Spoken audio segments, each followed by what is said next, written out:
مسجدم بسم الله، با بسم الله اللهم افتح لی ابواب رحمتک، خدایا درهای رحمت تو باز بکن. اگر رحمت در خانه اش نباره پس کجا میبارد؟ باید از خدا بطلبید.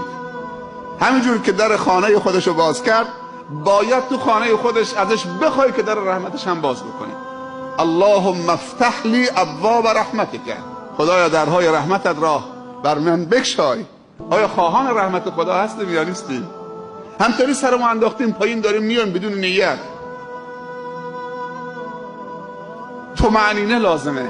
بعضی از عزیزان از در مسجد که وارد شدن دید امام داره به رکوع میره، از همونجا نیت کرده و همونجا تکبیر گفته، وقتی آمد با امام رفته رکوع و سجود. نه، باید با طمأنینه یا زودتر حرکت کن یا آرام بیا، هر چی رسیدی باقی هم چه مسبوق شدی کامل بکن. حق دویدن ندارید.